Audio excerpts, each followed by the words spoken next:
Kansas lawmakers kept busy last week. Thursday was Drop Dead Day. It's a self-imposed deadline to pass most policy bills and the bulk of next year's budget. So the run-up to that is usually a mad dash before spring break. Politicians stayed until early Friday morning, and Republicans worked to deliver on some major campaign promises. Chief among them, bills affecting transgender rights.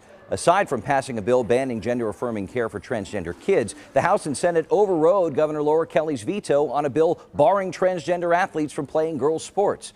So starting July 1st, school athletic teams will have to be designated either boys, girls, or co-ed. Governor Kelly tells us the move breaks her heart.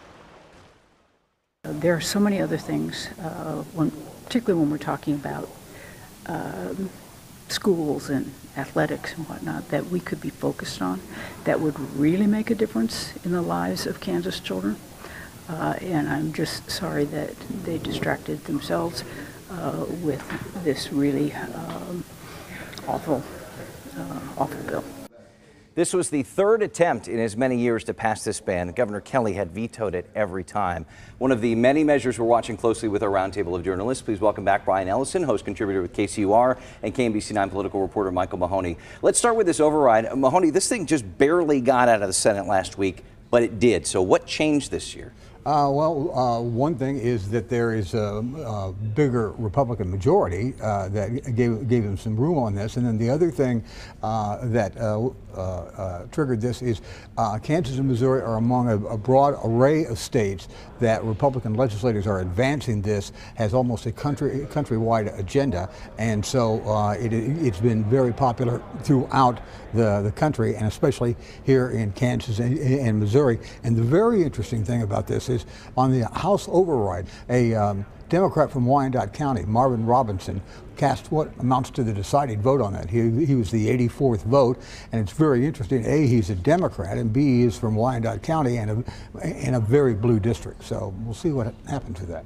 Right. Said that he felt a lot of pressure and he didn't like it, and that's part of why he voted to override the veto. You know, not only is it a nationwide effort, there's also this whole array of bills, Cody, that is responsible, that the legislators have been advancing. That includes one that would ban transgender women from restrooms and shelters that are designed for women, one that would ban gender-affirming health care for minors. That, of course, has traction in Missouri as well. The politics, as you said, Michael, are absolutely in favor of Republicans at the moment, but the question is, are those good politics? Are they going to pay off at the ballot box? Of course, Democrats who oppose these measures say this shouldn't be about politics, say that this will actually potentially cost young LGBTQ people their lives. One of the legislators, Susan Ruiz of Shawnee, said to her fellow lawmakers on the floor of the House, "You're full of blank," and said that the lives could be at stake. And we should note, just for some perspective here, the Kansas State High School Activities Association says out of some 109,000 students registered to play high school sports in Kansas, only 11 statewide identify as transgender, and no one has filed complaints about those students. So it goes back to what you're saying about being a campaign promise. Right, and it has been one in Kansas for the last 3 years. It's over in Missouri as well.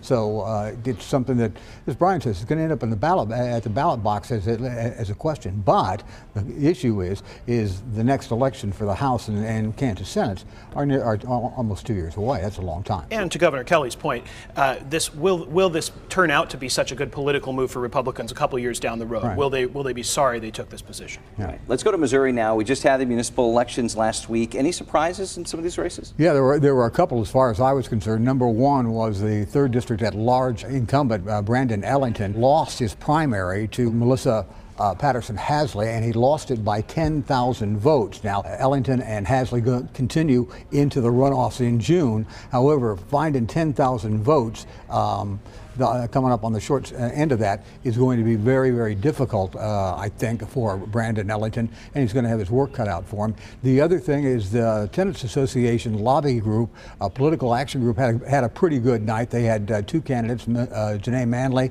and Jonathan Duncan, move on into the finals. Not bad for a group that had just finished. And then the other one, of course, is Eric Bunch seemed to perform pretty well despite having a serious challenge from Henry Rizzo. Both those his men advance into the runoffs in June. Yeah, real quick, want to mention we now have a gubernatorial candidate on the Republican side of Missouri, Jay Ashcroft, Secretary of State. We do. We knew this was coming probably for a while, but he's been positioning himself, taking positions against books in libraries that he doesn't think should be taught, talking about banning health care for trans kids as well, positioning himself as the most conservative candidate. He'll face Lieutenant Governor Mike Kehoe, probably conservative Senator Bill Eigel, and we'll see who else. Yeah, Jay Ashcroft running for governor in 2024 is the worst kept secret in Missouri politics. For sure. Yeah, we tried to ask him, and he's like, oh, well, wait, but we all kind of knew. All right, we'll leave it there for today. Michael Mahoney, Brian Ellison, thank you.